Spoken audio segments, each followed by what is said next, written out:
Allahumma sholli ala Muhammad.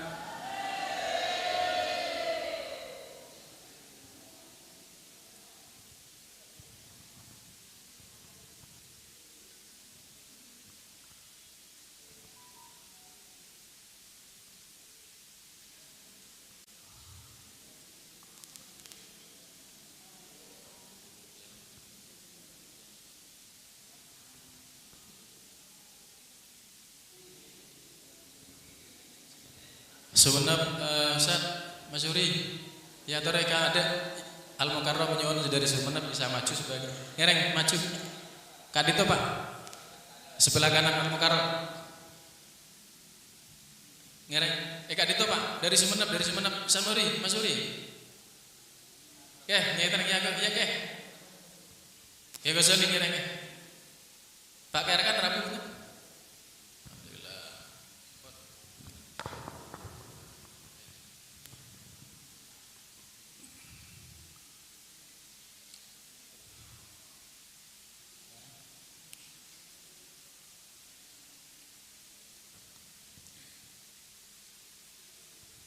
Assalamualaikum warahmatullahi wabarakatuh. Alhamdulillahirabbil alamin. Wassalatu wassalamu ala asyrofil anbiya'i mursalin sayyidina Muhammad wa ala alihi washabihi ajma'in. Ba'du. Ilahi anta maksudi wa ridhoka mariyatini mahabbatak. Rabbi shrah li sadri wa yassir amri wa hlul 'uqdatam min lisani. Sabati Rasulullah sallallahu alaihi wasallam karo Syekh Mujid Syekh Abdullah Mubarak bin Muhammad Syekh Ahmad Syarif Ulama Tajul Arifin radhiyallahu anhu. Al-Fatihah.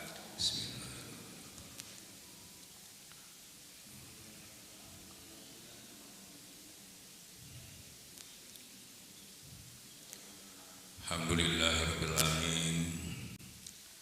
Kita patut bersyukur kepada Allah. Hari ini kita dipertemukan kembali, mudah-mudahan dalam rangka manaqib Sultan Aulia Syekh Muhyiddin Abdul Qadir Jailani qaddasallahu sirrahu. Allah menurunkan rahmat yang sebanyak-banyaknya kepada kita sehingga kehadiran kita ini tidak sia-sia. Ikhwan dan akhwat berhubung terkait dengan Isra Mi'raj, saya ingin sedikit menjelaskan bagaimana sebenarnya Isra Mi'raj yang pada umumnya diceritakan orang bahwa pada umumnya katanya Isra Mi'raj itu, coba siapa yang bisa menyampaikan Rasulullah itu ke sana lagi ngapain? Mendapat perintah mulai dulu begitu ya dalilnya. Sekarang kita kembangkan lagi supaya lebih jelas. Karena ilmu itu terus diperjelas sampai penjelasan itu notok. Kalau belum selesai. Makanya perlu dievaluasi kajian itu atau kitab-kitab itu perlu dikaji sehingga kita mendapatkan yang maksimal. Istilahnya yang tidak lagi bisa terjawab atau dibantahkan. Kita lihat ya, Rasulullah waktu berangkat itu mulai dari mana? Masjidil Haram. Waktu berangkat sholat enggak beliau? Waktu berangkat sholat enggak? Ya, sholat 2 rakaat. Sholat sampai di mana? Masjidil Aqsa. Sholat lagi, bahkan mengimam ya. Lah sudah sholat kok disuruh ngambil sholat lagi. Ya, ini sudah sholat kok. Ya. Nah, terus beliau langsung ke Sidratul Muntaha. Sampai di sana ternyata beliau mendapatkan perintah untuk menjalankan sholat itu 50 waktu.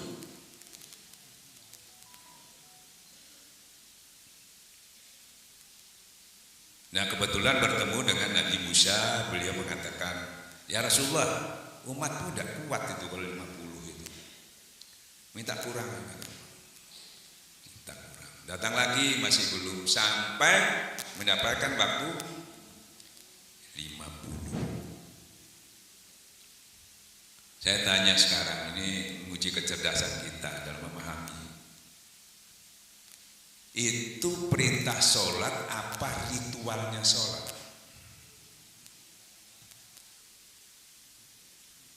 Ritualnya, waktunya bukan sholatnya. Sholatnya sudah. Jadi bukan perintah sholat, sholatnya sudah. Nanti boleh yang mau membantah memuja ya, mungkin saya keliru ya. Nah makanya 5 waktu sekaligus menjadi identitas bagi orang Islam. Karena pada waktu itu di Ka'bah itu semuanya hampir sholat semua di situ, Majusinya, Nasraninya, Yahudinya, semua berkiblat di sana. Sholatnya macam-macam. Ada yang ruku aja. Orang Islam biasanya banyak ruku aja. Ada yang bertepuk, ada yang telanjang, ada yang lari-lari. Hampir tidak bisa dibedakan lagi mana yang Muslim, mana yang Islam, mana yang Yahudi, mana tidak bisa dibedakan.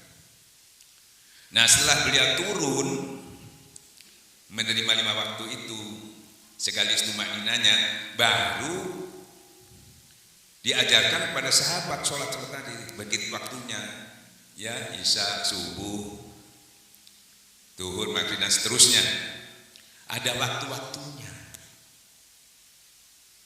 Nah, sehingga sudah bisa dibedakan di Mekah itu di depan Ka'bah, oh ini Muslim. Nah itu jadi menjadi identitas. Akhirnya keluar dasarnya dari Rasulullah, bedanya orang Islam itu dengan orang-orang beragama lain itu dari sholatnya. Nah itu sebetulnya bukan perintah sholat, ya baru paham ya.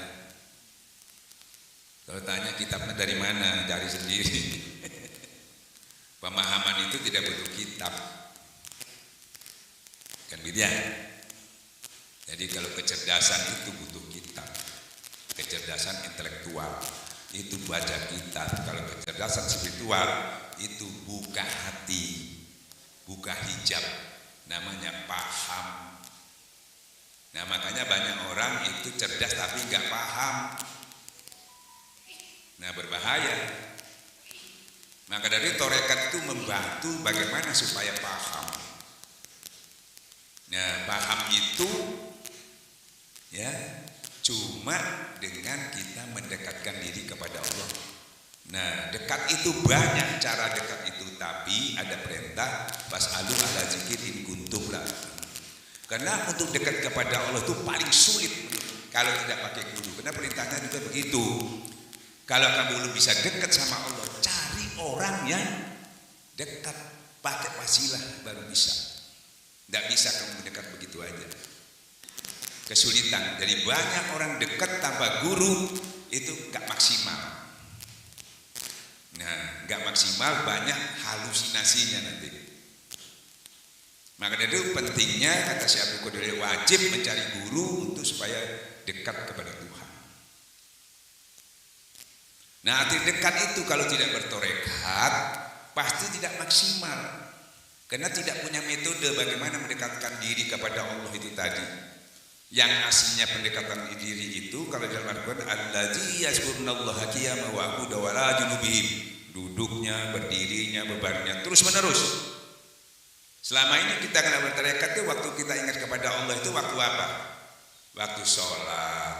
Sebelum sholat lupa. Sholat ingat, habis sholat lupa lagi. Buka Quran ingat ibu ya. Sebelum buka Quran lupa. Habis baca Quran istighosah ingat. Sebelumnya lupa. Habis istighosah lupa. Banyak lupanya apa banyak ingatnya? Kadang-kadang dalam sholat dia lupa. Kan gitu ya. Nah, untuk ingat kepada Allah itu nggak butuh ilmu banyak, karena ilmunya itu hampir semuanya sudah tahu, biar nggak nuntut juga sudah tahu. Tapi perlu guru menuntun. Makanya dalilnya ikuti jalan orang-orang kembali kepada Allah, diikuti. Kita berkhidmat di situ. Sebab kalau tidak mengikuti perjalanannya itu, ibarat sampai mau ke Bali kemana tidak tahu jalan. Kalau sampai yang pinter gak masalah. Ya. Tapi kalau bodoh bagaimana? Padahal tidak semua orang pinter. Ya, yang bodoh bagaimana? Kan gitu ya. Maka dari itu Tuhan itu adil. Kan gitu ya. Yang pinter aja mungkin sampai juga, tapi lama muter-muter dulu. Nghabiskan waktu, nghabiskan umur, bisa-bisa keduluan umur. Tapi kalau ada yang nuntun biar sampai buta, nggak tahu jalan, tidur aja sampai. Kayak tadi kesini teman-teman ada yang tidur, nggak tahu jalan, nggak tahu tempatnya, tahu-tahu, udah nyampe, udah nyampe. Karena ada yang nuntun tahu kesini. Jadi tarekat itu nggak ada hambatan, semuanya bisa. Mau pinter kek, mau bodoh kek, mau buta kek. Nah ini. Jadi ada kesan bertarekat itu harus jadi ulama dulu, enggak. Katanya harus syariatnya harus kuat dulu, enggak. Yang harus kuat syariatnya itu ya gurunya. Nah ini orang baru belajar harus kuat dulu, dari mana? Apalagi saya belajar tasawuf itu kesannya wah harus zuhud. Kan gitu ya. Kurangi tidur, kurangi makan. Ya. Baru dengar gitu udah males. Waduh, saya doyan makan enggak jadi aja begitu. Saya ngantuan enggak bisa. Kan gitu ya. Enggak boleh senang sama dunia. Wah, saya masih senang dunia. Loh, karena saya pernah ada orang kiai lagi. Ini contoh ini, Ustadz, saya mau belajar tarekat, bisa nggak ada 2 kiai terkenal sekarang ngajar di TV 9 belajar hikam. Dulu 35 tahun yang lalu ketemu saya. Kalau begitu saya bilang ke guru saya aja di Tasikmalaya, Abah Anom, saya kasih surat datang ke sana. Tahu-tahu datang lagi ke saya ngomong gini, maaf Ustadz gak jadi, saya masih seneng dunia kayak gitu. Dikira belajar tarekat meninggalkan dunia, enggak. Belajar tarekat itu cuma disuruh zikir, enggak diajari juhud, enggak diajarin ikhlas, enggak diajarin sabar, enggak diajarin ridho, enggak. Ini baru belajar yang ikhlas ya, yang ridho ya, yang sabar. Waduh, enggak bisa saya, enggak jadi. Itu sudah jadi wali kalau sudah begitu. Ini wali murid aja belum. Ini saya buka persepsinya ya, jangan keliru nanti mengerti dikira tarekat itu gimana gitu, susah enggak. Paling gampang ditalkin aja 10 menit bisa selesai. Tarekat itu mengajari zikir supaya zikir itu bibit soleh ditanam. Nah ulama kiai mau balik itu tukang siram. Nah kalau disirami nggak ada bibitnya keluar apa? Makanya kesian ulama-ulama ini ceramah sampai setengah mati, kok tidak nurut-nurut ya, kok masih begini, kok masih begitu? Karena nggak ada bibitnya. Kalau ada bibitnya, anak-anak narkoba, anak-anak nakal, anak-anak kasih, sebentar sadar. Karena ada bibitnya, dia berproses. Ini gak ada bibitnya, disiram terus gak keluar apa-apa. Kan begitu Bu ya. Makanya tarekat gak ngajar apa-apa. Guru kita mau kiai yang datang, mau ulama, mau preman, mau bajingan, sama bibitnya bibit soleh. Kalau kita bibit solehannya masih disebut, masih belum masuk ke tanah, di luar tanah. La ilaha illallah gitu to'ai. Tapi masih di sini sini ya, itu masih belum masuk ke tanah. Nggak bisa tumbuh dia. Harus masuk ke dalam jiwa. Nah, tarekat membantu dihujamkan masuk ke dalam tanahnya, ke dalam jiwanya, ke dalam kolbunya. Gitu. Ditanamkan. Nah, bibit sholatnya itu nanti tumbuh, pertama tumbuhnya itu apa? Tumbuhnya dulu imannya dulu yang numbuh. Kan gitu ya? Karena kalau sampai tidak ada imannya, nggak ditoleh sama Allah, nggak dipanggil sama Allah, nggak diperhatikan, ya, nggak diberi motivasi, nggak pernah disuruh untuk berbuat kebaikan, nggak pernah. Ya ayyuhalladzina amanu terus dipanggil. Makanya tarekat itu memulai dengan jadidu imanakum bikasolati kawini la ilaha, utuhkan imanmu dulu yang berantakan itu. Mulainya dari situ. Dengan apa ya Rasulullah memperbanyak kalimat la ilaha illallah. Tapi ditanam kalimat itu. Ya kita masuk ke dalamnya. Kalimat la ilaha itu bentengku. Barang siapa masuk dalam bentengku, aman dia dari azab. Nah, jadi diperbanyak kalimat itu. Terus kita memperbanyaknya kapan kalau nggak bertorekat? Kapan sampai baca la ilaha banyak? Kapan? Nunggu tahlilan aja kalau ada orang mati ya, baru banyak. Kalau nggak ada orang mati sampai kapan ngomong la ilaha banyak? Nah di torekat ini, khususnya torekat nasaban dia, mau ada orang mati kayak nggak ada kayak tiap-tiap sholat diperbanyak kalimat la ilaha illallah. Ini pondasi nih, harus kuat dulu iman ini. Nah kita iman belum kuat, tauhidnya dibersihkan dengan ismu zat zikir yang di dalam itu, zikir syirik. Ya, pondasi itu kan nggak kelihatan, ada di dalam juga, tersembunyi, tidak nampak. Makanya termasuk di dalam rahasia nggak ada yang tahu. Nah, dua itu yang paling penting. Ya, ini imannya belum, tahunya belum, belajar ilmu.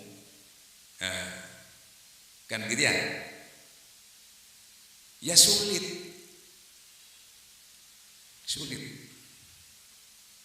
Nah, maka dari kita tarekat ini memulai dari mana kita mulai imannya dulu perbaiknya. Kalau sudah bagus imannya, sudah bagus ya. Ya terus maintenance-nya sekaligus pemeliharaan iman itu ada. Nah ini kita cuma dihimbau aja, saudara-saudara harus kuat iman, harus kuat iman. Itu terus dihimbau terus. Yang ikhlas, yang ridho, terus gitu. Gitu. Harus cinta kepada Allah. Bener semua, nggak salah. Tapi sampai benernya cuma benerkan aja, tapi sedikit pun tidak menolong sama sampean. Ya, benar yang menyampaikan, yang menerima juga membenarkan, tapi tidak menolong masih, karena masih himbauan. Makanya ulama tasawuf itu dia termasuk ulama tuntunan, diberitahu bukan hanya dituntun ke sana, dilatih sekaligus. Nah, kalau tidak pakai latihan nggak bisa. Makanya istilah riyadoh itu tadi. Nah, setelah itu imannya sudah bagus, pemeliharaannya bagaimana caranya? Maintenance supaya nggak rusak seperti gedung ini. Bagus. Kalau dari pelihara rusak. Pemeliharaannya juga siapa yang pelihara? Ya Allah. Aku yang tidak pernah tidur, tidak pernah mengantuk mengurusi hambaku. Makanya pemeliharaannya itu waktu tiap sholat kita baca la ilaha itu pemeliharaannya. Dia tetap utuh terus. Kurang-kurang sedikit kena virus ya. Waktu habis sholat itu kena sedikit-sedikit turun, disempurnakan lagi. Ibarat kotor dibersihkan lagi. Nanti kalau kotor dibersihkan. Kalau kotornya sedikit kan masalah. Antara duhur dengan isya, ya antara subuh sampai isya kotorannya itu antara subuh duhur dibersihin lagi, duhur asar dibersihin. Jadi tidak nunggu sampai berbulan-bulan baru dibersihkan, tambah susah. Jadi itu maintenance-nya itu. Nah, maintenance tauhidnya ini zikir ismu zat. Kalau kita enggak, jangan syirik Bu ya, jangan bergantung pada manusia, syirik kopi namanya, syirik jali kalau kita nyembah selain Allah. Ya benar, tapi nggak bisa. Ini kalau sudah jalan dua-duanya ini, zikir jahar, zikir khauf ini, itulah pengamalannya itu, menjaganya, pemeliharaannya itu. Kalau itu sudah terpelihara, sudah bagus imannya, sudah bersih tauhidnya, ya toh, termasuk sudah bersih hatinya, maka kata Allah, berbahagialah orang yang membersihkan hatinya, celaka orang yang mengotorinya. Dengan bersih itu, maka di dalam surah Al-Anfal disebut nama Allah saja, itu langsung connect kepada Allah, bergetar, terasa, harus terasa, kan gitu ya. Nah, sampean aja, ibu di pasar, bapak di rumah, tidak terasa, tapi kalau connect ini terasa, kalau deket ya, gitu. Nah, setelah terasa itu tadi, berarti itu nyambung.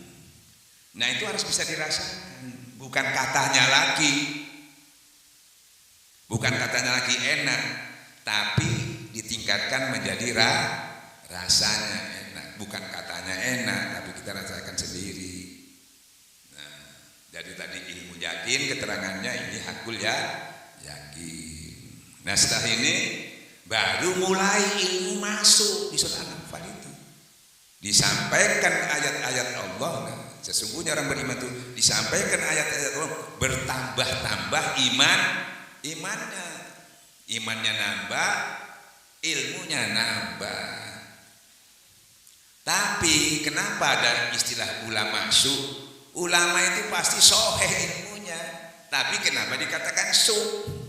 Karena ilmunya nambah, imannya enggak. Nah ini seperti ibu wiritan, ya rozak, ya rozak, ya rozak, ada perintahnya Allah. Mintalah dengan nama-nama Allah, dengan nama-nama Allah banyak yang baik. Tapi nah itu, jangan kamu ikuti orang yang nyimpang. Nyimpang itu tujuannya enggak ke Allah. Tujuannya kemana? Ke dunia. Kalau ke dunia tujuannya, kelihatannya ke Allah. Kalau ke dunia nanti hasilnya buat bermegah-megah saja, sampai masuk ke liang kubur, dari atas kasur itu begitu. Ya, makanya tujuan kita sebelum baca itu niatnya saja udah ilahi anta maksudi waridoka madubi atini mahabbataka. Arahnya itu ke Allah. Kalau ke Allah itu steril, didapatkan steril, barokah, manfaat. Jadi sama-sama dibaca belum tentu ini karomah, ini istidrak.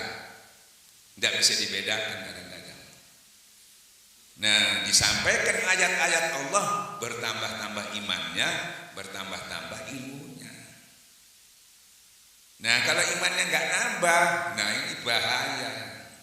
Tur kata Gus tur iso dongeng, iso moco, iso nulis, bakar sengsara. Kalau dongengnya fasyih, bagus, tulisannya bagus, dongengnya bagus, tapi bakal sengsara karena semua yang dilakukan tanpa iman, sehebat apapun sia-sia, tidak punya nilai. Rugi kan? Makanya tarekat itu membantu, nggak diajari macam-macam lagi, cuma itu dua tuh, imannya kuat, tahunnya cuma itu toh, nggak ngajar lain-lain enggak. Bagaimana Ustadz supaya semuanya sempurna, bisa ikhlas, bisa ridho, bisa syukur? Nanti dari hasil tanaman itu keluar sendiri, ikhlas, ridho, khusyuk itu keluar. Itu buahnya hasil tanaman tadi itu. Keluar dari hati, tidak direkayasa, diada-adakan, ikhlas itu. Karena itu semuanya sifat Tuhan itu. Sampai dekat kepada Tuhan, maka sifat Tuhan itu membias kepada kalian. Karena Allah sendiri mengatakan bersifat akan dengan sifat Allah. Karena dekatnya itu membias, masuk toko minyak wangi aja nggak beli aja keluar bau wangi. Ya, masuk toko terasi ya bau terasi. Makanya manusia tergantung temannya. Temannya siapa? Kita temannya siapa? Itu yang mempengaruhi kita. Secara zahir teman kita yaitu ulama, guru-guru. Secara batin Allah Subhanahu wa taala kan gitu ya. Kalau ditarik ulama itu sampai ke Rasulullah sallallahu alaihi wasallam. Nah ini. Jadi tarekat itu arahnya cuma dua itu tok. Yang lain itu sudah sampai lakukan, jangan sampai sia-sia, jangan hilang percuma. Makanya harus karena Nah karena Allah ini kalau cuma diucapkan itu masih kurang sempurna dan mudah rusak. Saya beri contoh, saya bangun masjid sendirian uangnya. Karena Allah, saya karena Allah membangun. Diterima. Ya, tapi jaga ikhlas ini sampai mau mati, jaganya repot. Di tengah perjalanan zaman sudah tua, ada yang menguji, setan datang, ini siapa yang bangun? Tetap sampai saya membangunnya karena Allah. Kuat sampai. Kan gitu ya. Nah, setan itu banyak caranya. Langsung dia sudah tua, anak ada cucunya dipanggil sama setan. Ini yang bangun ini mbahmu dulu. Kalau nggak ada mbahmu nggak jadi. Masa tanya sama mbahmu. Cucunya tanya, "Mbah, yang bangun siapa yang ya?" "Iya, saya bangun." Katanya sama cucu, "Iya, kalau nggak ada saya nggak jadi." Habis. Jaganya repot ya. Tapi jaganya tarekat gak repot. Kenapa? Jaganya itu ada metodenya. Alladzi yaskunallahu qiyam, duduknya berdiri terus berzikir. Itu jaga. Semuanya dijaga. Baik makannya karena Allah, baik tidurnya karena Allah, duduknya karena Allah, masuk isnya karena Allah semua. Kalau tidak hilang ibadah itu. Tidak karena Allah. Kenapa harus karena Allah? Ya toh? Atau menguntungkan Allah? Enggak. Hakikatnya apa Allah itu disembah? Enggak. Supaya kalau karena Allah kamu itu tidak ada yang menggugat, memberi mudarat lagi ibadah kamu itu. Semua aktivitas kamu kalau sudah karena Allah, baik ibadah maupun urusan dunia semua karena Allah, tidak ada yang bisa memberi mudarat. Kalau didalilkan bismillahirrahmanirrahim la yadurru ma fil ardi wa la bis sama wa huwas samiun alim. Kalau kamu sudah bersama aku terus menerus, jangan yang dibunyi yang tidak bisa memberi mudarat teman. Ini kita sholatnya ada orang ketok-ketok nagih utang, sudah gak khusyuk lagi. Allah baru ingat anaknya belum masuk sekolah, Pak, ini lagi sholat, gak khusyuk lagi. Anak memberi mudarat, teman memberi mudarat, ganggu semua. Gimana caranya? Untuk menghindari gampang kata Allah, coba bangun malam, kan sudah tidur semua. Satu-satunya, wah bangun malamnya ngantuk, yang ganggu lagi. Kan gitu ya? Susah. Nah, makanya zikir itulah yang memberi power kepada kita, memberi kekuatan. Jadi semuanya kalau sudah kena Allah aman. Ini kalau tidak kan kena nafsu, bagaimana mau aman? Nafsu itu untuk menuju pada. Nah kalau sudah full Allah, baru sampean duduk di iya karena wudu wa iya karena stain. Selama ini cuma diucapkan aja. Nah setelah iya karena wudu yang full Allah, hanya kepada Allah, duduk saya, berdiri saya, berbaring saya. Laki-laki yang tidak didalaikan ingatannya kepada Allah, jual beli aktivitas, semuanya full Allah, baru dapat iya karena wudu wa iya karena stain, baru dapat ihdinas. Ditunjukin nih kamu lewat sini jalan orang-orang yang aku beri nikmat. Kalau tidak goiril, jalan orang-orang di murkai. Jadi tarekat itu ke sana biar butuh. Yang lain tidak sempurna, ini harus sempurna. Ini bagus begini, sempurna kalian. Kalau pondasinya kurang bagus. Kalau tidak ada angin tidak masalah, Bu. Kalau ada angin, anginnya banyak ini, itu jadi masalah. Biar bangunnya sederhana tapi ininya kuat, ya kalau masih bisa ditempati, masih bisa dinikmati. Jadi pondasi ini paling penting. Pondasinya iman tauhid itu. Nah selama ini iman tauhid itu masih dari segi keilmuan, masih dikaji, tapi belum diwujudkan, ditanamkan dalam jiwa. Nah, tadi jadidu iman itu langsung ditanamkan. Nah dengan demikian tadi bertambah-tambah ilmunya, ilmu masuk, jadi paham siapa Allah, kekuasaannya sejauh mana, siapa manusia.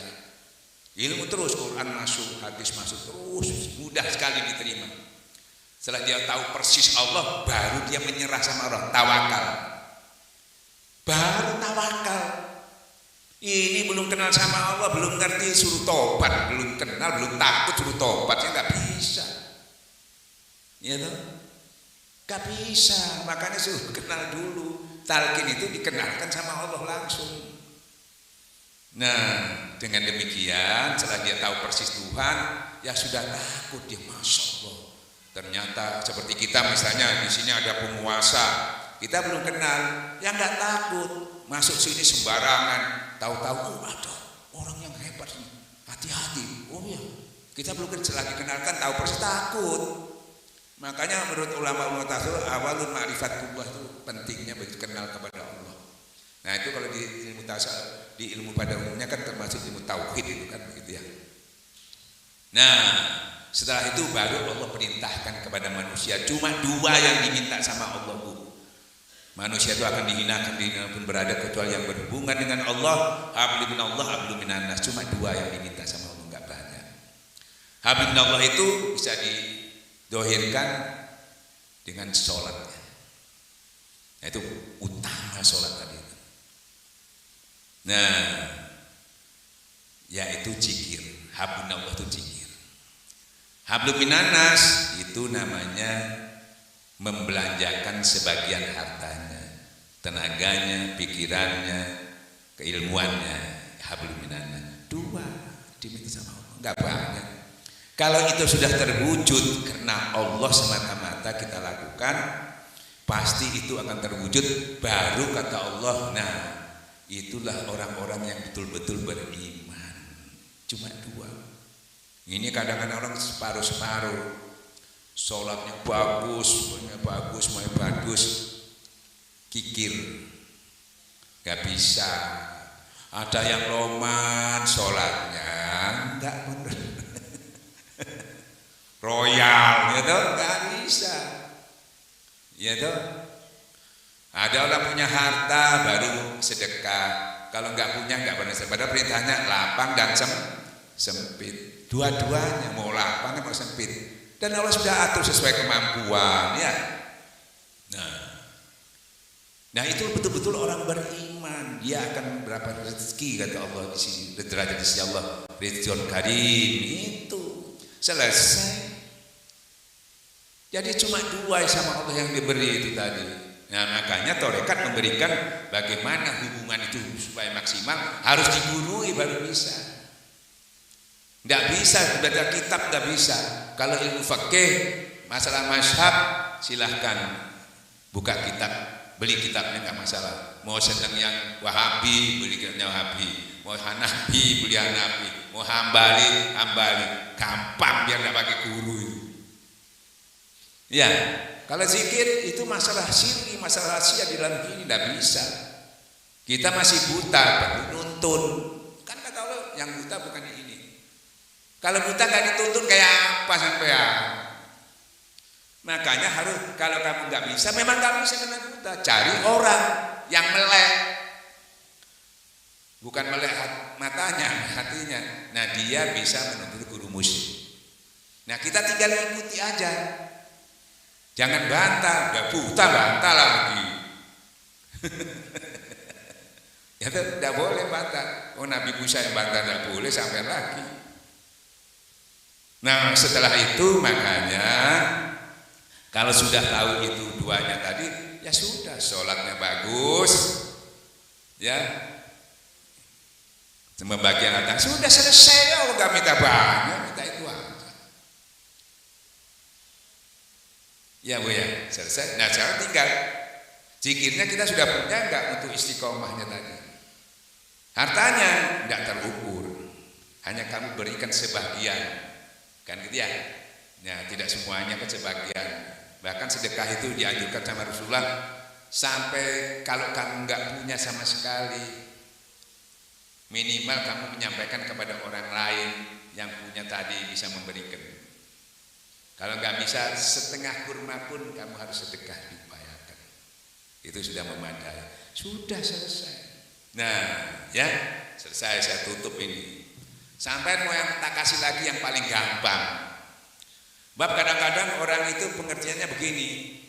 Sholat tambah sholat malam. Karena memang perintah Allah. Sholat malam, sholat ini, pokoknya haji. Pokoknya kita mau kerjakan banyak sekali Bu ya. Nah, itu kalau kiai nggak ada masalah itu, memang sudah beliau bakat, punya waktu, ya, punya bakat, punya kitab. Wah, jadi enteng lah orang-orang seperti kita yang di jalan ini kayak apa ini? Sampai sahabat salah satu bertanya, ya Rasulullah, cek banyaknya bagi kita ini bagaimana ya Rasulullah? Ini tak ringkes lagi badannya. Ya. Kata Rasulullah, bagaimana cara menyelesaikan semua tadi kita nggak sanggup melakukannya? Basahkan lidahmu, mulutmu dengan banyak berzikir kepada Allah. Ya, nanti saya terangkan. Kenapa kok itu bisa menyelesaikan masalah? Ya, nah, pertama ibadah sampean yang setinggi apapun. Ya, contohnya ada zaman Rasulullah. Perempuan yang malamnya salat tahajud, ya sudah dengar ya, siangnya dia puasa. Kenapa Baji masuk neraka jahanam? Ya, karena mulutnya nggak ditutup dengan zikir, ngoceh terus, gibah terus, tutup. Yang banyak aja hilang, apalagi sedikit. Ya, nah, jadi tutup. Nah orang saya banyak tutupnya pakai apa? Subhanallah, subhanallah. Ada yang pakai pedek-pedekan. Ya, agak sulit juga ya. Kalau di rumah mungkin pantas, kalau di pasar di mana kan, Bu mau beli sayur, agak repot. Mau diskusi, mau apa ya, agak repot ya. Nah itu memang mau aman itu harus diam, bukan diam ditutup. Kalau diam tuh lain lagi. Nah itu sudah menyelamatkan. Jadi ibadahmu yang sedikit tadi tidak seperti kiai, tidak selamat, tapi butuh, bisa diandalkan. Tadi contohnya banyak aja habis. Ini sudah sedikit, aduh tambah mudah hilangnya. Kalau hilang aja nggak masalah. Dosanya orang itu sampean ambil, pahalanya sampean berikan. Waduh, bahayanya. Jadi banyak rusaknya orang itu, bangkrutnya orang itu tidak terasa di situ. Ya, maka tutup mulutmu. Nah, tapi sekuat apa nutup mulut itu? Nah, maka harus bertorekot. Kalau bertorekat dibersihkan di sininya, dengkinya, bahilnya, ujubnya, sombongnya, yang jangan sampai keluar, dihilangkan. Kalau sudah dihilangkan ini dibuka nggak masalah. Kalau enggak ini tutup di sini masih ada. Lama-lama enggak kuat juga nanti keluar. Kecolongan kadang-kadang, dipancing-pancing keluar ya. Enggak aman, makanya di sini dibersihkan. Jadi kalau keluar sudah enggak ada masalah. Pilih mana? Pilih tutup ini apa ini? Ini torekat membantu itu. Ya nah, ini teknisnya. Lah contohnya di mana? Kalau ini berhasilnya ini tadi. Ada contohnya. Rasulullah tempat duduk-duduk, datang seseorang. Ini ahli surga, kaget sahabat-sahabat. Ini orang tidak dikenal. Kok bisa dikatakan ahli surga? Gak pernah ikut perang, gak pernah kumpul-kumpul. Ternyata sahabat ini berpikir, amalan apa orang ini? Oh mungkin bangun malamnya wiridnya itu luar biasa ini. Pasti arahnya ke sana. Ya, nggak mungkin kalau nggak ke sana. Hampir kita semua ini paling. Nah, akhirnya mau tanya Rasulullah, sungkan. Udah diintip aja. Langsung dia bertamu ke rumahnya itu minta izin nginep. Orang nginep 3 hari ya boleh ya, 3 hari nginep. Diintip waktu malam. Bangun nggak? Nggak bangun. Mungkin capek orang ini tadi kerja, besok aja. Besoknya juga nggak sholat sunat, nggak apa. Sampai 3 hari nggak kelihatan apa-apa. Di mana ini kelebihannya ini? Padahal dia yang bangun sholat tahajud, yang nginep ini. Lah ini nggak bangun ahli surga ini dari mana nilainya? Ya, akhirnya nggak penasaran dia tanya sudah 3 hari. Sampai ini dikatakan ahli surga kok? Amalan apa gitu? Saking amalan itu begitu mudahnya dan mungkin hampir-hampir tidak dipahami, hanya dijalankan itu aja sampai dia lupa amalan apa. Kan yang diketahui biasanya sholat malam, wirid dan sebagainya, zikir. Ini apa ya sampai dia begini?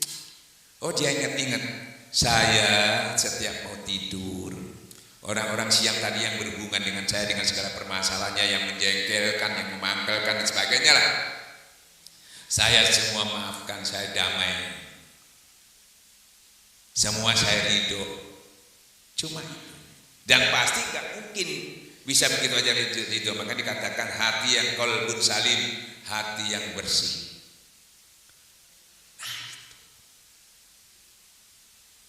hati yang bersih. Nah, tidak sholat malam, cuma yang wajib aja sudah sempurna.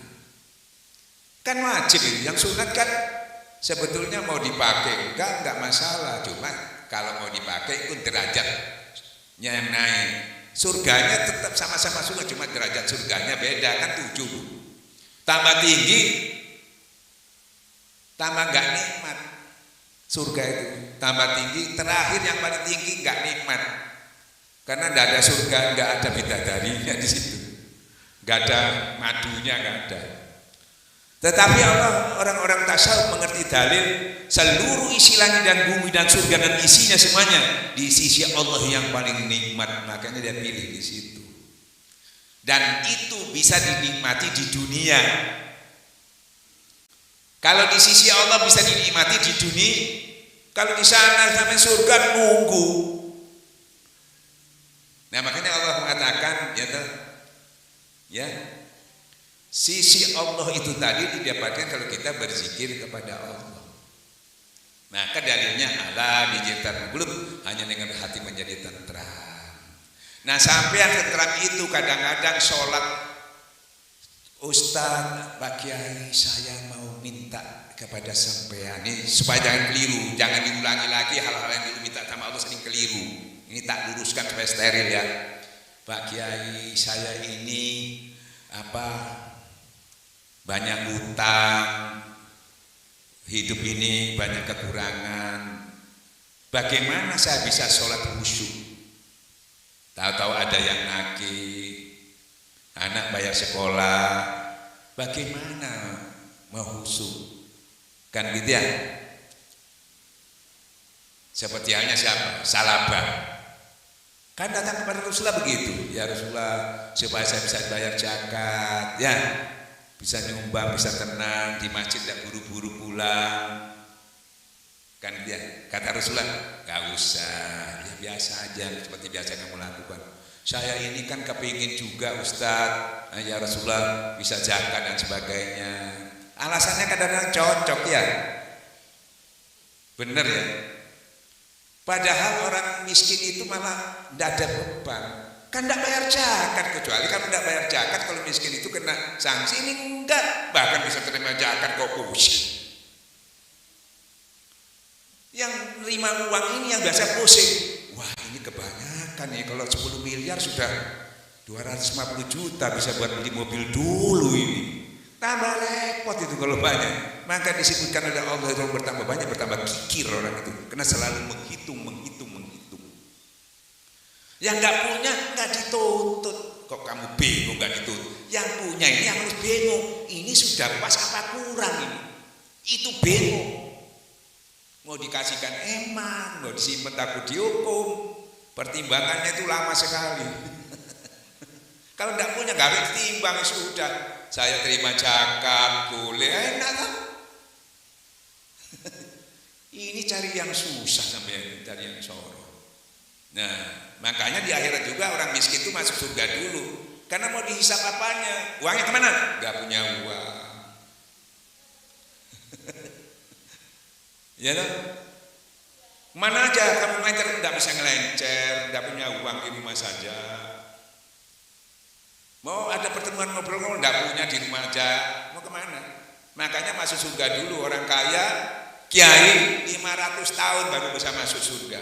Nunggu orang miskin dulu. Karena dihisap dulu.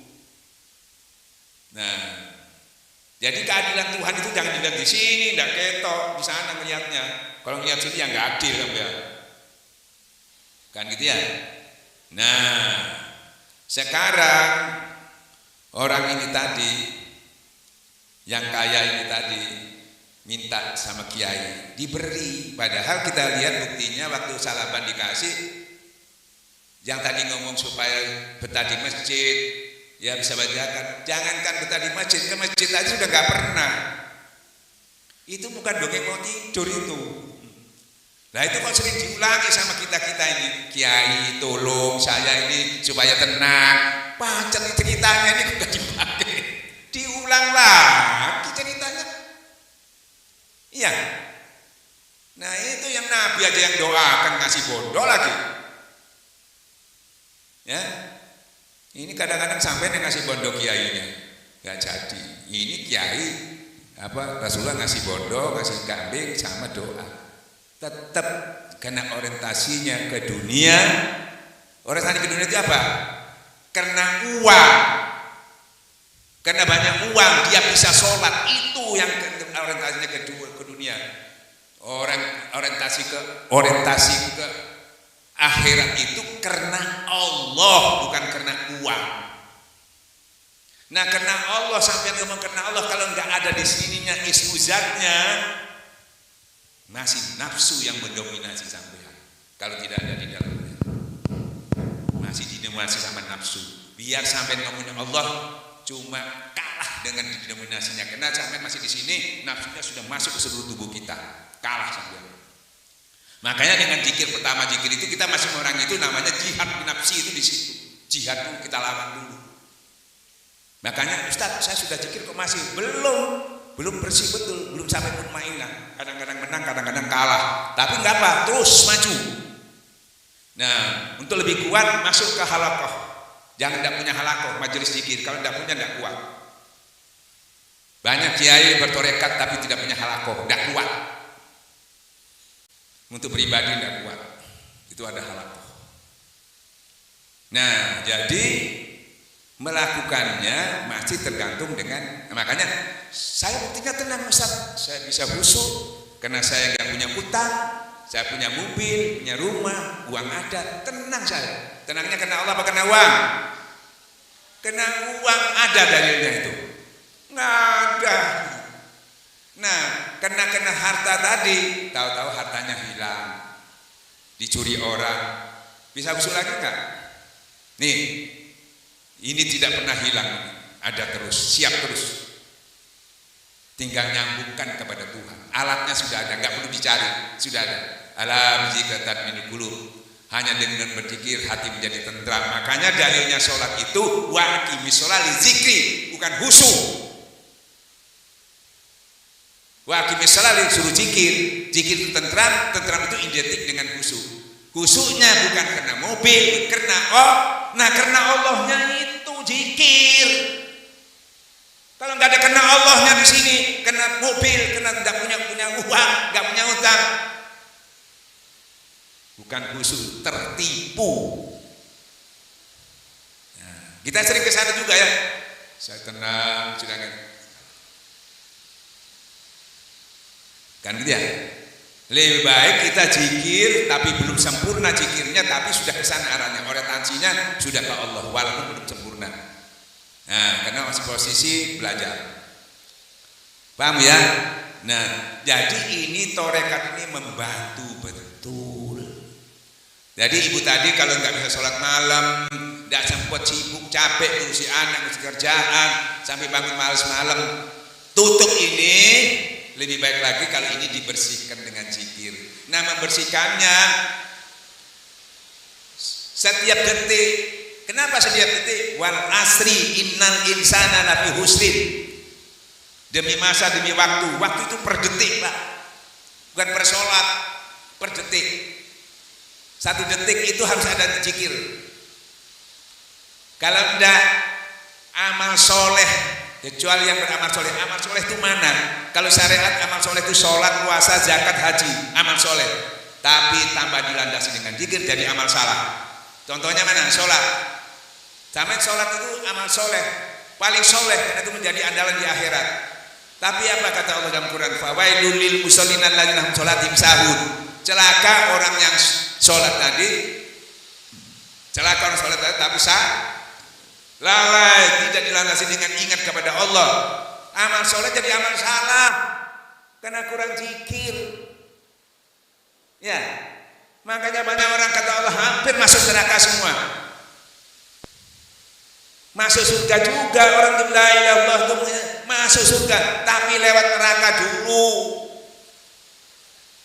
Tapi dengan zikir, wahai nafsu mutmainnah irji, kembalilah kamu dalam Tuhanku. Nafsu yang tenang, nafsu ditenangkan dengan zikir. Kembalilah kamu dengan Tuhan dengan ridho, Allah ridho. Masuk surga tanpa hisab.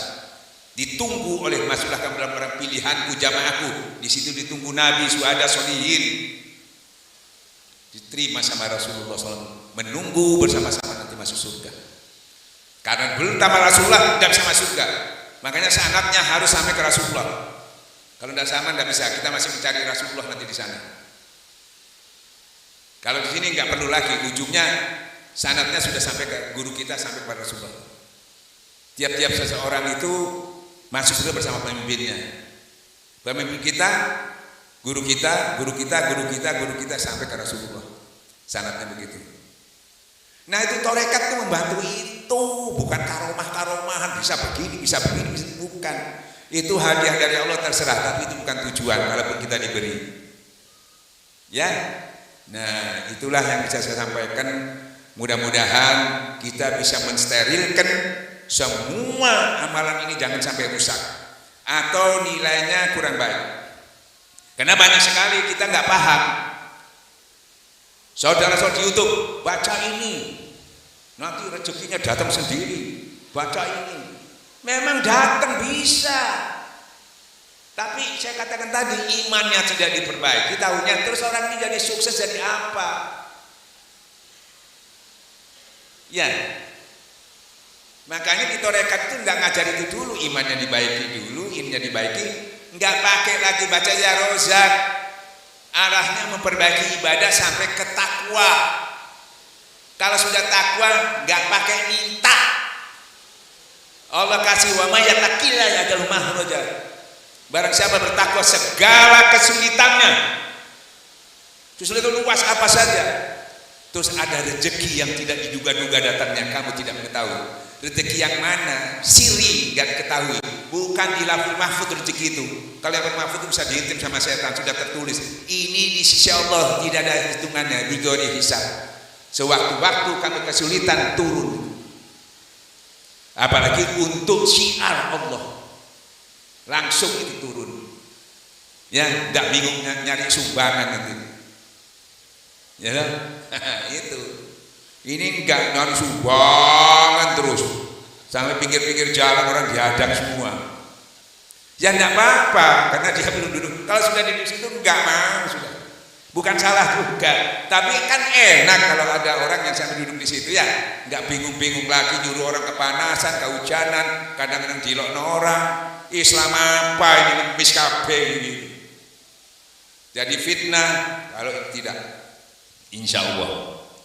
Jadi bukan salah juga karena tidak punya orang yang begitu ya terpaksa begitu.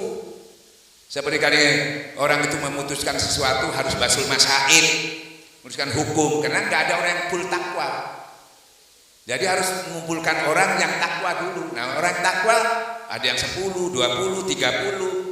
Basul malah dikumpulkan biar 100, biar Allah beri jalan keluar. Tapi satu aja seperti Nabi, guru mursyid sudah takwa. Satu aja sudah nggak pakai orang banyak. Saya dengar, sami'na wa ata'na, saya jalankan. Karena pasti satu orang itu kena 100 takwanya, nggak butuh lagi orang lainnya membantu. Kalau kita kurang ya kumpulkan. Kalau ini 10 takwanya, kumpulkan orang 10 paling enggak. Itu sistemnya begitu baru bisa. Nah, makanya wali-wali itu semuanya nggak butuh musyawarah. Ini ada musyawarah, panggil ulama musyawarah menentukan, enggak, langsung dia ucapkan. Bedanya di situ, ya Bu ya. Nah, jadi istilahnya kita lewat takwa, ya toh, lewat iman. Kalau enggak Bu, kita masih main-main di hizibnya terlalu banyak. Maaf ya, bukan enggak boleh, tapi enggak steril, bahaya hizib. Saya ini supaya orang melihat saya mencintai saya, mahabbah, sehingga orang mencintai kita, seneng. Ya, bahayanya kadang-kadang bodohnya orang melok katut seneng, itu yang bahaya. Loh, ini banyak kejadian ini ya, apa sampai karena mahabbah tadi. Enggak steril masalahnya. Karena mahabbahnya kuat, imannya lemah, nah itu masalah. Tapi kalau imannya luas, ya nggak perlu lagi mahabbah supaya dicintai orang atau dia merasa di bawahnya, tidak perlu. Karena dalilnya sesungguhnya kalau kamu beriman, kamu lebih tinggi dari orang-orang itu, dari iman. Enak kan gitu ya. Nah, maka dari itu tarekat itu mensterilkan, bukan salah memang, tapi ini seperti katakan masih dihisab karena nggak steril. Kalau ini enggak steril, ya. Nah, makanya tarekat itu membantu supaya steril. Jadi khususnya bukan dari ini, tapi betul-betul dari bersama Allahnya tadi. Silakan, barangkali ada yang mau tanya. Ibu-ibu mau tanya, silakan. Barangkali kurang jelas, kurang mantap.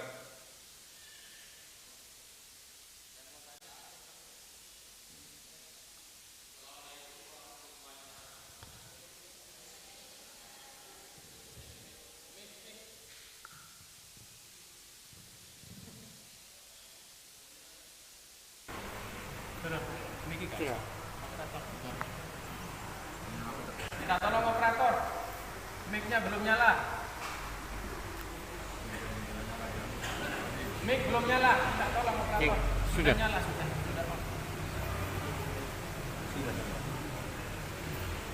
Sudah. Maju. Assalamualaikum warahmatullahi ta'ala wabarakatuh. Terima kasih sama abah saya dikasih waktu untuk bertanya dalam kekurangan-kekurangan saya dalam menuju Allah. Yang saya tanyakan, Pak, banyak di antara para kiai sudah hafal persis tentang hadis Rasulullah yang disebut wasilu alladzina bainakum wa baina rabbikum bikasri dzikrikum wa kasri shadaqah wasirri wa alaniyah. Wasilu, dan bersambunglah, bainakum, di antara kita semua, wa baina rabbikum, di antara kita dengan Tuhan kita semua, dengan cara bikasri dzikrikum, karena dengan memperbanyak berzikir. Artinya cara menyambungkan diri kepada Allah dengan cara memperbanyak berzikir. Yang kedua, cara menyambung kepada Allah itu dengan wasilu alladzina bainakum wa baina rabbikum bikasri dzikrikum wa kasri shadaqah, dan memperbanyak sedekah. Wasirri wa alaniyah, baik itu berzikir dengan disuarakan boleh, dan tidak disuarakan boleh yang dikatakan tigrafi. Dan yang kedua, bersedekah dengan diungkapkan di depan umum boleh atau dirahasiakan boleh. Untuk apa dengan cara seperti ini? Kata Rasulullah, wa tunsaru wa tujbaru wa turzaku, dengan memperoleh pertolongan Allah dan memperoleh keselamatan dari Allah dan memperoleh bermacam-macam rezeki dari Allah. Yang saya tanyakan, Mbak, di sini di kalangan ikhwan tidak mau keluar saya, yang sudah orang itu yang berkiprah dalam dunia berzikir.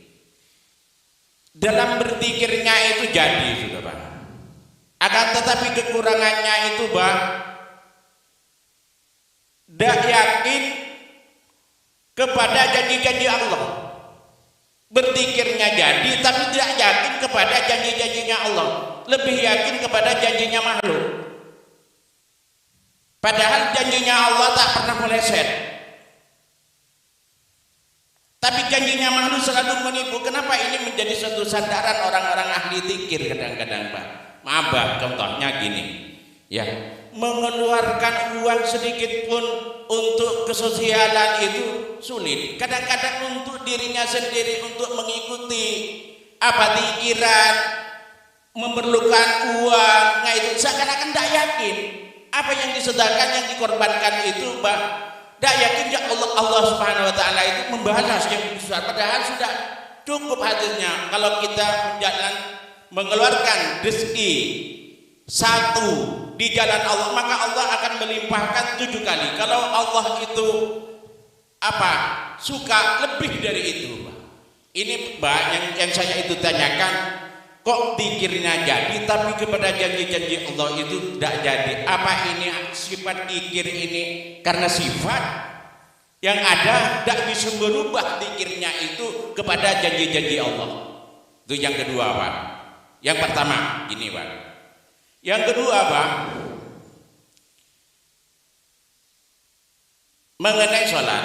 Inna sholata tanha 'anil fahsya'i wal munkar. Sholat ariyah, sholat ini bisa mencegah dari perbuatan fahsya wal munkar. Banyak orang yang sholat itu, Bang, sholatnya jalan, terus ya maksiatnya gitu jalan. Di mana letak kekurangan ini, Bang? Jalan keluarnya ini, Bang. Ya. Terus di dalam hadis lain, inna sholata inna din as-sholatu imaduddin. Sholat ayat minangka tiangnya agama.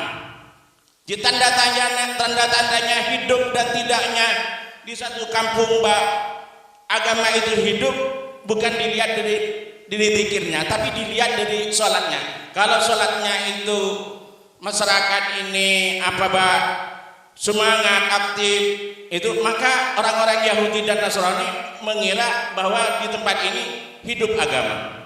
Bukan hajinya yang menjadi tanda, tapi sholat. As-sholatu imaduddin. Tapi, Bang, di mana letak cara menegakkan agama? Sholat itu menjadi harapan. Qad aflahal mu'minuna fi sholatihim khashi'un. Untung orang yang sholat yang khusyuk. Itu. Ini mau di jalan keluarnya bagaimana, Pak? Ya, cukup dari ini. Assalamualaikum warahmatullahi taala wabarakatuh.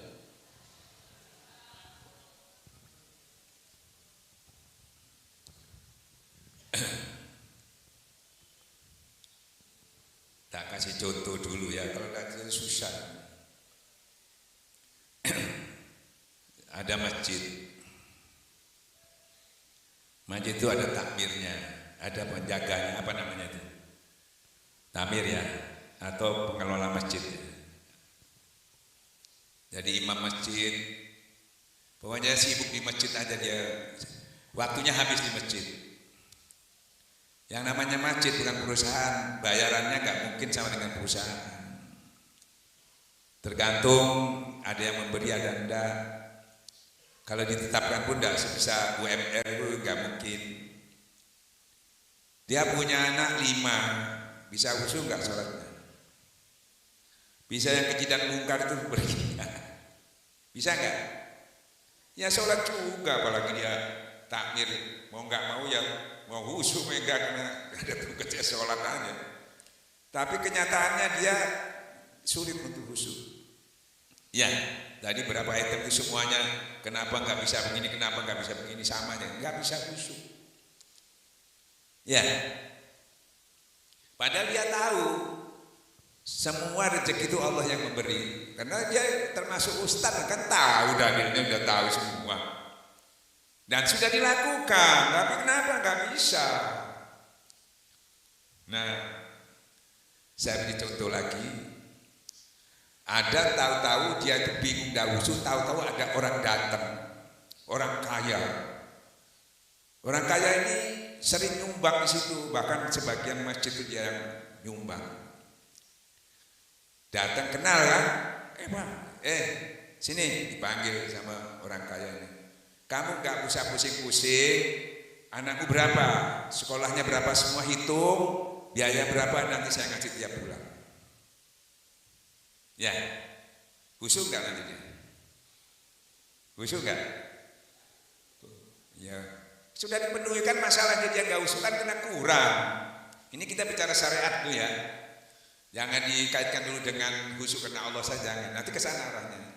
Tapi jelas materinya dulu yang dibutuhkan, yang buat dia bingung, seperti pada umumnya kita masih begitu. Kan ya, jangan munafik, kita aja masih begitu itu. Tadi dikasih tahu, dijamin semuanya, khusyuk gak dia? Khusyuk toh? Kenapa jadi khusyuk dia?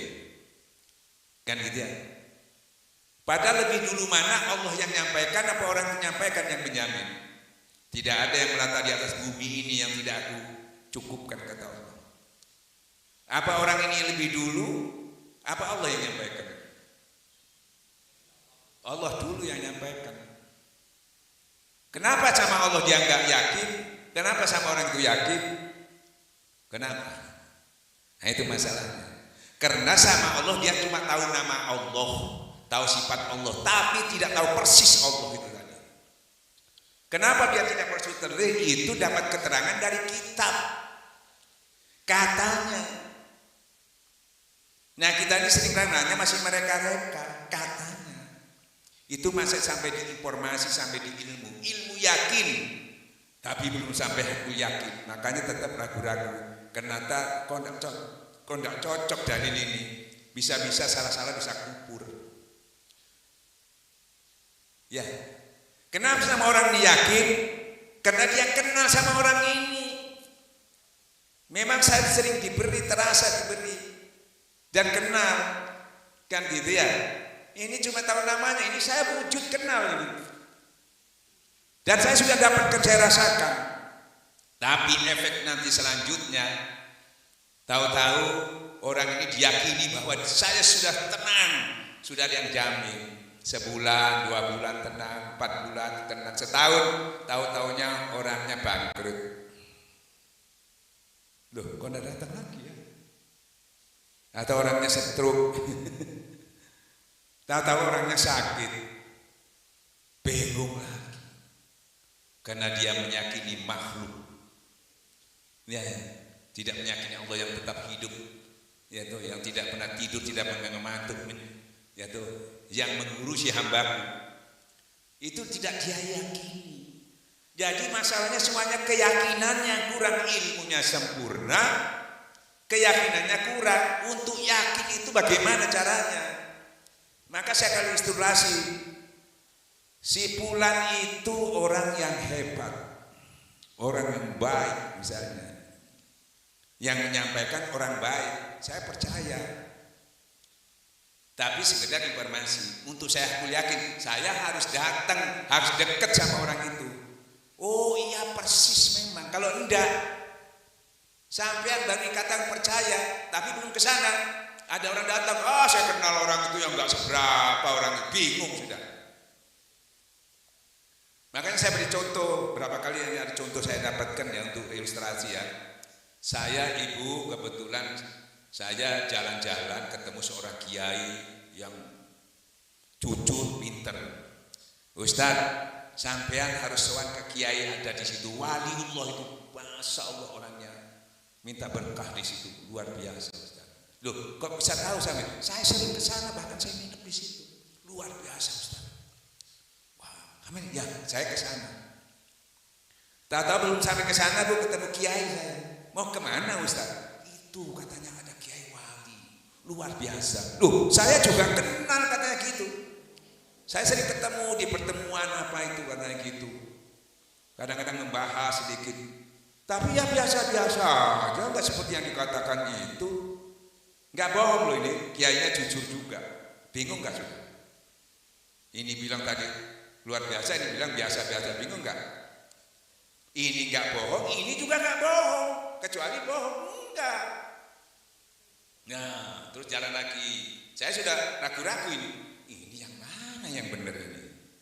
Tapi saya nggak berhenti. Kalau berhenti sudah bingung terus. Saya harus ke sana mau membuktikan. Jalan udah dekat rumahnya, keluar lagi kiai. Loh, Ustaz mau kemana? Ini orang jujur juga kiai, nggak pernah bohong. Mau kemana Ustaz? Ini tetanggamu, katanya waliullah, luar biasa. Oh, saya tiap hari ketemu, tiap keluar ngobrol saya sebentar. Enggak ya, seperti kiai biasa aja, tambah bingung. Padahal tetangga yang dekat. Ya, bingung nggak? Nah makanya sampai kalau tanya orang 1, 2, 3 itu pasti beda. Makanya agama itu juga begitu.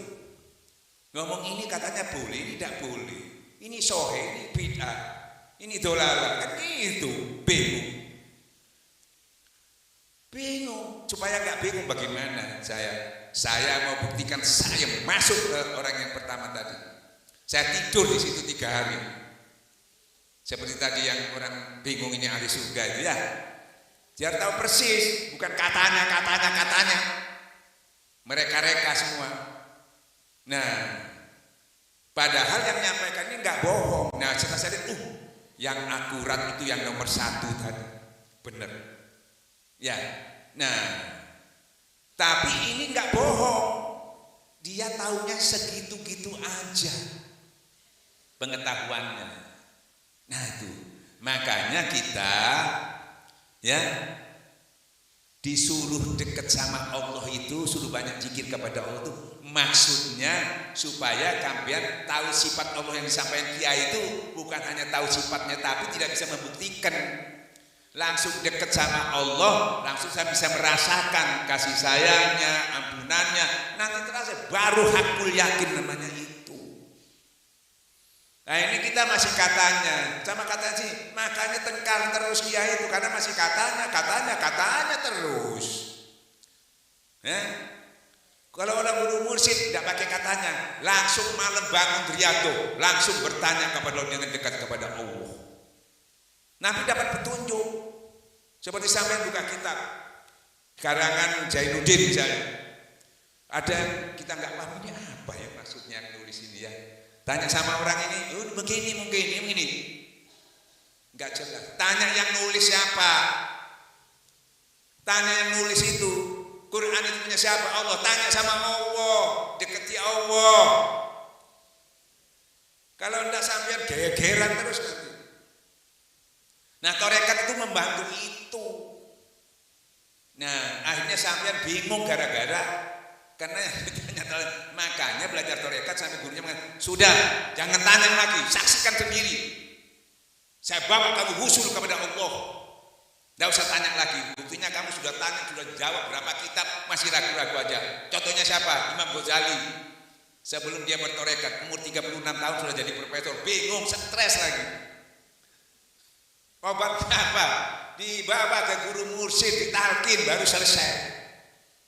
Bukan dikasih ilmu lagi, ilmunya sudah lebih-lebih, imannya, tauhidnya kurang bersih, kurang kenal kepada Allah. Nah makanya orang katanya kita melihat secara zahirnya aja. Kalau zahirnya aja dilihat, malaikat pun tertipu, apalagi manusia. Malaikat pun nggak tahu yang di dalam ini, tukang catat aja.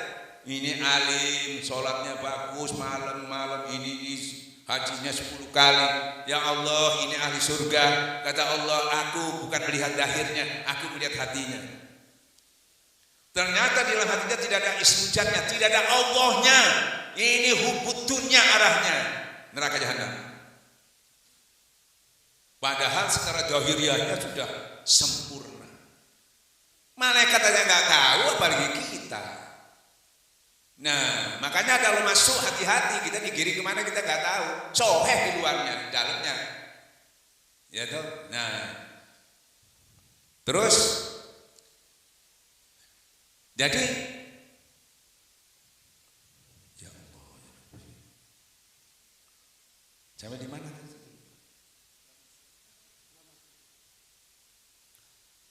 Sampai di mana tadi? Nah, kurang yakin.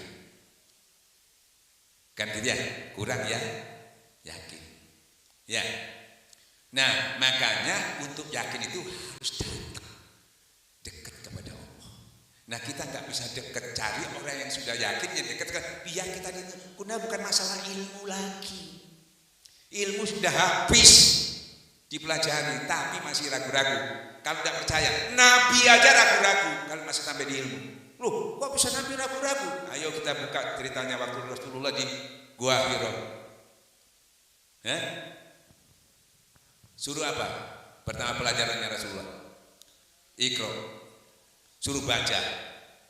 Ya, suruh baca. Apa jawabannya? Saya tidak bisa baca. Saya buta huruf. Ya, saya buta huruf. Memang buta huruf, enggak sekolah, enggak pernah belajar. Ya, terus dibisiki oleh malaikat Jibril. Sebut-sebut nama Allah. Dirangkul 3 kali. Sebut. Suruh menyebut-nyebut Allah. Baru ting, itu pinnya itu ternyata. Itu pinnya. Ya dah. Ting, ibaratnya HP kan gelap ya.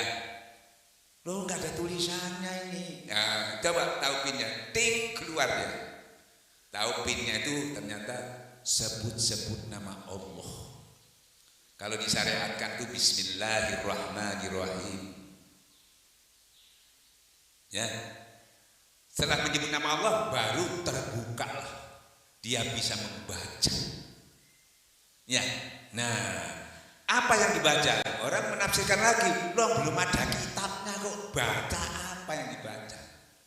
Makanya kan semua itu sirri, masih tertutup. Setelah dibuka, ting, keluar ya. Kelihatannya nggak ada kitab, kalau dibaca muncul ya. Buktinya beliau turun setelah turun bisa membaca tadi, yang disampaikan kepada sahabat itu tidak ada kalimat lain, kalimat la ilaha illallah. Kesab la ilaha illallah. Sampai dalilnya aku membaca apa yang dibaca oleh nabi-nabi sebelum kalimatnya la ilaha illallah itu. Tetapi cuma sampai di ilmu menerangkan tidak ada yang hebat, tidak ada yang kuasa, tidak yang boleh kecuali Allah, tidak yang menghidupkan. Itu ilmu. Turun beliau ragu-ragu, stres. Stres enggak? Stres. Ini bener apa enggak? Orangnya datang berjenggot tapi bukan Ustaz Ali.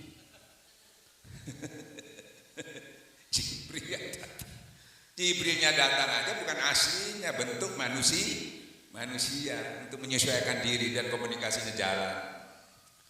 Ya, nah, stres beliau sampai oleh Siti Khadijah diyakinkan, wahai Muhammad, enggak mungkin Allah mencelakakan kamu, karena kamu orang yang selalu menghubungkan silaturahmi dan selalu mengambil keburukan, kesulitan orang lain. Enggak mungkin diyakinkan.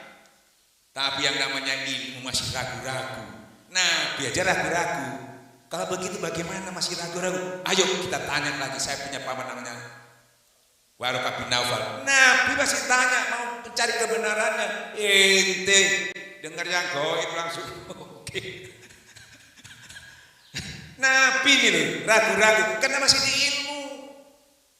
Tanya sama Waraqah bin Naufal, itu ahli kitab, tapi ahli yang betul-betul kitabnya sahih. Bukakan.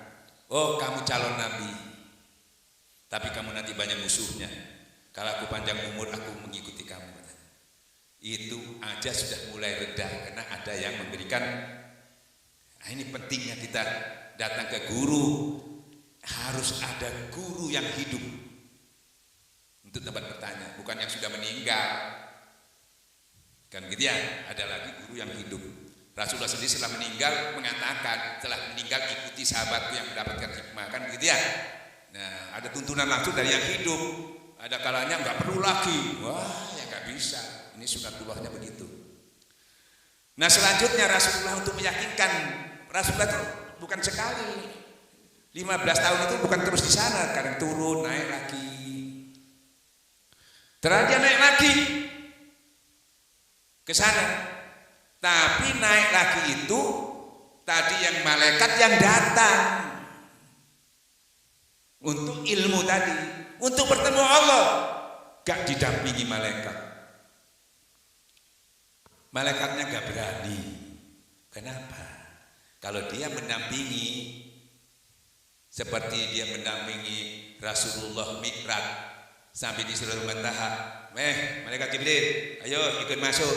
Aduh, kobong saya nanti karena dekat, terbakar nanti saya, tidak berani nganter, ya karena bahan bakunya beda, bahan bakunya, ya malaikat itu apa? Cahaya, setan api, manusia tanah. Nah makanya setan sombong, kamu tanah aja saya api, tapi lupa ada plusnya walaupun tanah. Apa plusnya? Sebagian ruku. Nah itu. Makanya suruh sujud semua malaikat itu karena sebagian ruku. Aku ada di situ. Makanya manusia lebih utama dari makhluk-makhluknya itu karena sebagian ruku, yang lain enggak ada. Ya. Nah, makanya manusia bisa bersama Allah itu di situ. Kalau setan kobong, kita bersama Allah bukan tunggu di akhirat, di sini bisa. Ya, nah, terus dia menghadap Allah, tidak lagi diajari baca, enggak, tadi sudah baca lagi. Suruh menyaksikan, lihat aku, ma'rifatullah. Suruh lihat aku. Apa kata beliau? Tadi bilang, aku buta huruf, aku buta ya Allah. Bukan mata ini buta, hati ini buta. Kalau tadi buta mata, buta huruf. Nih, dikasih anunya lagi, pinnya lagi, tidak diiringi malaikat, antara Allah dengan beliau saja. Seperti sampean zikir, kalau sudah zikir, suami sampean nggak tahu bapak sampean berzikir, anak sampean nggak tahu, malaikat pun nggak tahu zikir ismu, makanya sir, rahasia antar sampean dengan Allah saja. Kan gitu ya. Nah, lihat aku tidak bisa melihat, aku buta, kata Allah. Memang kamu bukan buta matanya, tapi buta hatinya. Di Quran sudah ada disebutkan ya, atau terhijab. Nah, bagaimana? Hudurkan aku, hadirkan aku. Itu bahasa rasa sudah. Ya, namanya kalau diilmukan ihsan. Kalau kamu belum melihat aku, rasakan aku melihat kamu. Itu sudah sama dengan melihat. Karena rasa dengan melihat itu lebih tinggi merasakan daripada melihat. Melihat bisa tertipu. Nih saya lihat, ini apa ini? Air jahe apa? Gak tahu toh. Tapi nggak jelas toh. Tapi kalau diminum baru jelas. Kan gitu ya. Ini masih ragu-ragu ini kalau melihat. Maka yang katanya melihat dengan merasa itu, makanya ulama tasawuf itu pakai kata rasa bukan melihat. Kalau melihat bisa tertipu. Oh ini kopi, ini hitam ini. Tahu-tahu belum tentu. Kok jamu? Bisa begitu. Kalau sudah dirasakan tidak bisa tertipu karena bukan katanya. Tapi dengan nah makanya kata orang rasa ihroso, rasa kamu melihat bulan itu namanya ihsan. Nah setelah begitu karena kamu merasakan, berarti merasakan kasih sayangnya, merasakan pertolongannya, merasakan ampunannya, baru kamu tidak akan mendapatkan seperti apa yang dikatakan tadi. Kok orang sudah sesuatu melakukan cuma nggak dapat karena belum sampai ke sana. Torekat membantu itu, guru musik membantu supaya bisa mencapai hakul yakin.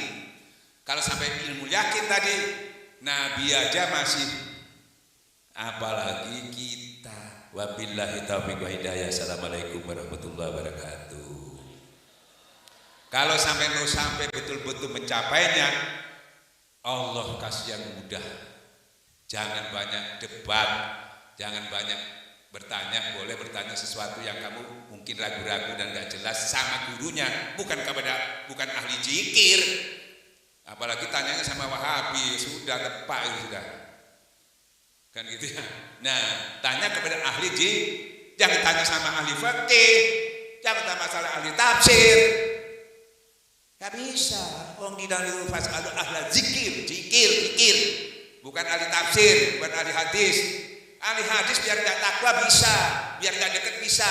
Ahli nahwu biar gak deket sama lo bisa. Ahli zikir kalau gak deket bisa. Gak bisa. Tapi kalau ahli fikih tanya kepada ahlinya, ahli nahwu tanya, ahli zikir gak mau tanya sama ahlinya.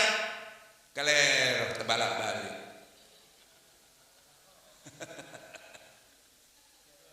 Nah, cuma dua zikir. Nah, terus.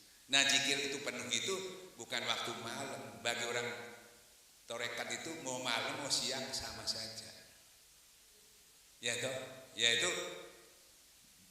jalan kemana terus lupa boleh, ingatan lupa, dudukmu berdiri terus sampai dia bukan lagi jadi manual, mesti diingatkan, tapi jadi otomatis muraqabah namanya. Terus menerus sampai yang dituntun sama Allah. Barang siapa bersungguh-sungguh mujahadah, nanti aku sendiri yang tuntun. Sudah berokobah, tidak bisa lupa, bahkan melupakan pun tidak bisa.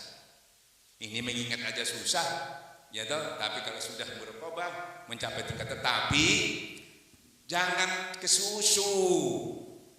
Kita ini terlalu kesusu, makanya sering bilang, saya sudah ini kok masih begini Ustaz. Nah ini.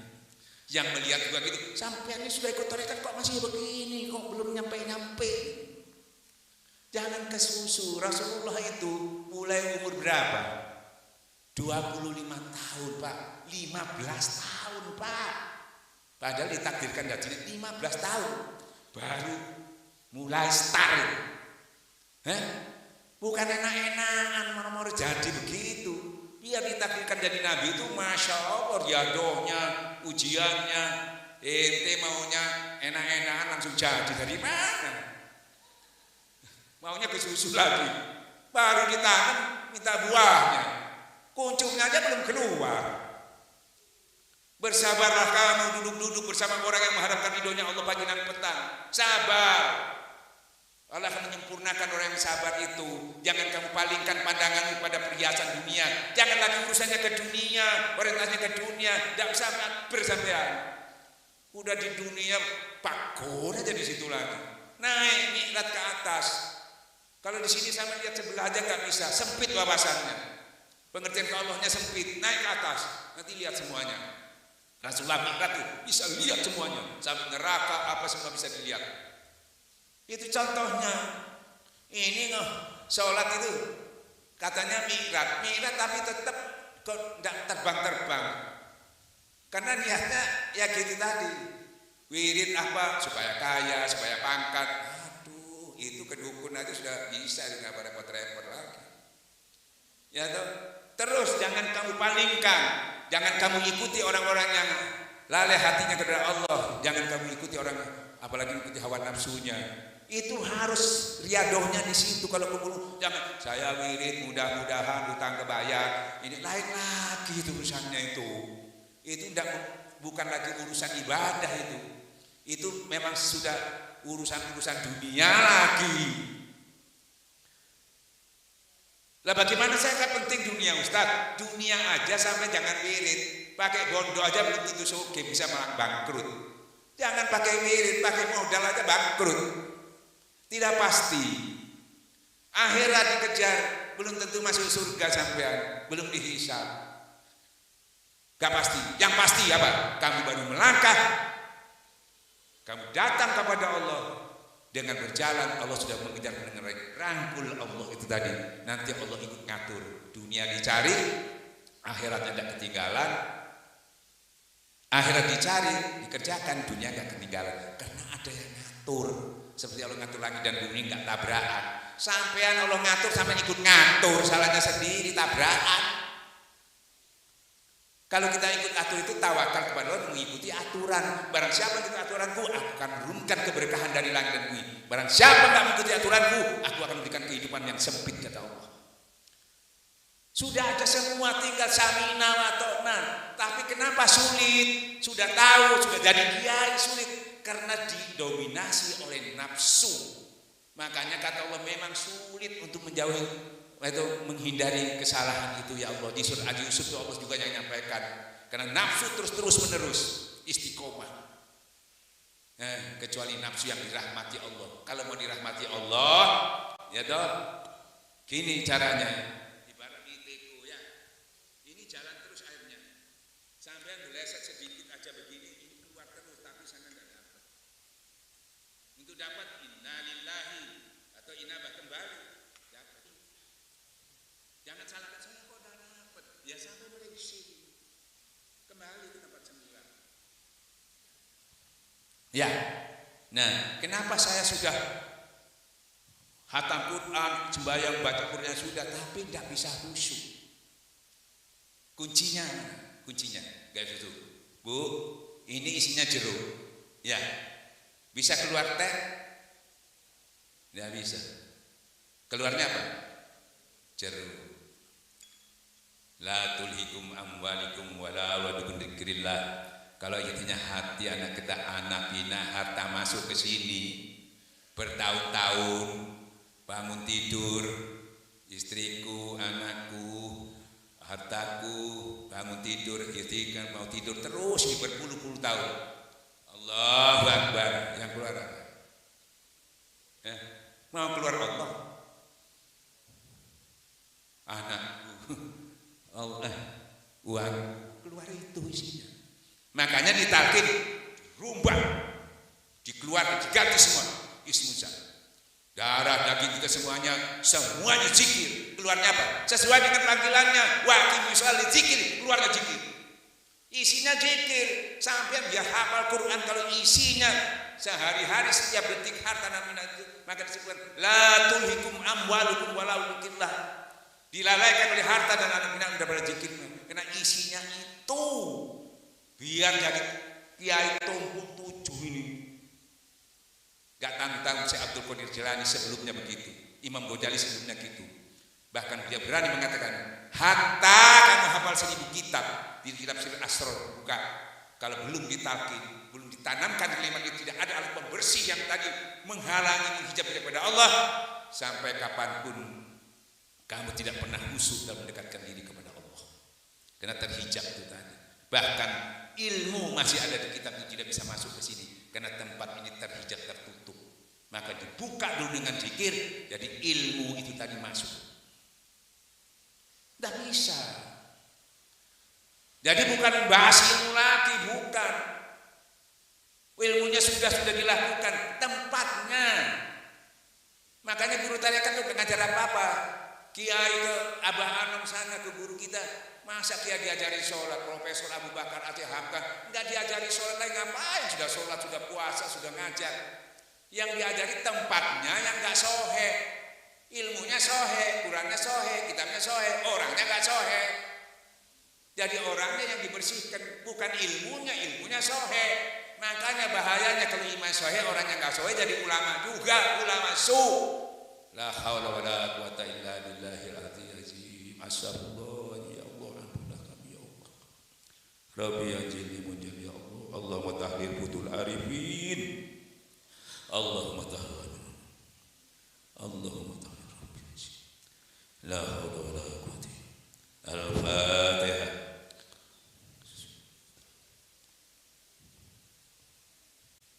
Safati Rasulullah sallallahu alaihi wasallam Syekh Muhyiddin bin Abdullah Mubarak Syekh Ahmad Syaikhul Fatihah. Al-Fatihah.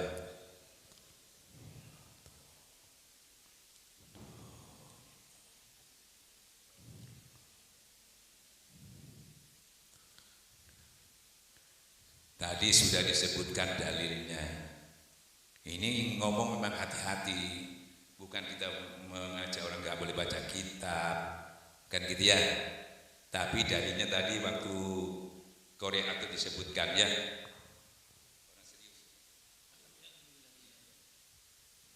A'udzu billahi minasyaitonir rajim.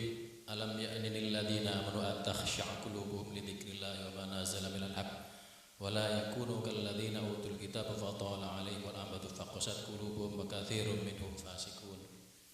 Apakah belum waktunya kalian untuk khusyuk, orang-orang yang beriman untuk khusyuk, tunduk, untuk selalu mengingat Allah Subhanahu wa taala.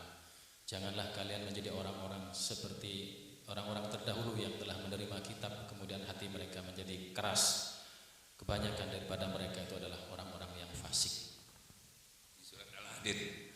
Hei orang-orang benar, kapan kamu itu ya, serius, khusyuk untuk mendekatkan diri kepada Allah. Yang juga untuk khusyuk betul-betul mendapat kebenaran. Jangan kamu seperti orang dahulu. Sudah diberi kitab Nasrani, Yahudi diberi kitab juga, dibuka kitab. Tapi waktu yang senggang tidak diisi dengan zikir kepada Allah, maka hatinya menjadi keras seperti batu dan dia mati dalam keadaan fasyik. Jadi banyak orang kita tapi dekatnya sama Allah enggak. Jadi harus diimbangi, apalagi kalau sudah punya zikir sambil baca sambil dekat, bagus malah. Kan itu. Nah, jadi sambil baca, ini kitabnya siapa? Kitabnya Allah, langsung Allah nanti yang menuntun. Makanya beda hasilnya, karena langsung Allah yang menulis. Pasti pemahamannya sampai yang bukan tersurat aja. Kalau manusia sampai tersurat, tapi tersiratnya. Nah, maka tersirat. Nah, baca pakai ini, tersuratnya pakai ini, pakai mata ini, tersiratnya pakai ini. Kita butuhkan dua-duanya. Kan ya, saya kira begitu. Mohon maaf kalau kekurangannya. Tinggal kesimpulannya, barang siapa bersungguh-sungguh punya naik sungguh-sungguh aja. Sungguh-sungguhnya nggak bingung, cuma zikir. Lupa, ingatkan, boleh lupa, tapi jangan sengaja melupakan. Kalau sengaja berarti nggak butuh. Nah itu zikir itu termasuk riyadhah, terus dilatih ya. Saya kira demikian. Mohon maaf kalau ada kekurangannya. Saya mohon pamit. Ya, mudah-mudahan dipanjangkan umur, tempat ini diberkahi. Mudah-mudahan kita pulang. Ku anfusakum wa ahlikum naro. Penting. Jangan kita tahu yang dekat sama Allah. Orang tua kita perlu. Mungkin dia tidak pernah menerima talqin, karena sudah ditalqin itu termasuk meruqyah dirinya. Kalau ada apa-apa makhluk-makhluk yang lain dengan itu sudah meruqyah insyaallah. Terus kedua, mati husnul khotimah, kita nggak perlu dituntun lagi, nggak perlu ditunggu lagi, karena sudah punya, bisa mandiri. Itu penting. Sewaktu-waktu orang tua kita juga bingung ya, karena ilmu kurang, pikiran bingung karena sudah tua. Nah, apa yang diharapkan lagi? Nah, dengan dia sibuk dengan berzikir, artinya menjadi tentram. Kalau malaikat datang, dia harusnya menjadi kebingungan, tidak jadi kebingungan lagi, karena dia dapat janji dari Allah. Orang yang berikrar menyebut nama Allah Tuhanku, ya jangan sedih lagi, jangan kecewa lagi, kata Allah. Jangan sedih, jangan takut. Allah siapkan, kata Allah, surga yang seluas bumi. Itu ditampakkan sama Allah bagi orang-orang yang berzikir kepada Allah. Saya kira begitu. Wabillahi taufiq hidayah. Assalamualaikum warahmatullahi wabarakatuh.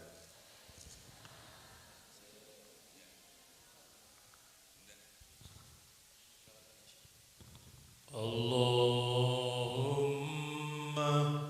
salli ala nabiyil hashimi Muhammadin wa alihi wa sallim tasliman. Allahumma salli ala nabiyil hashimi Muhammadin wa ala alihi wa sallim tasliman. Allahumma salli ala nabiyil hashimi Muhammadin wa ala alihi wa sallim tasliman. Allahumma salli ala nabiyil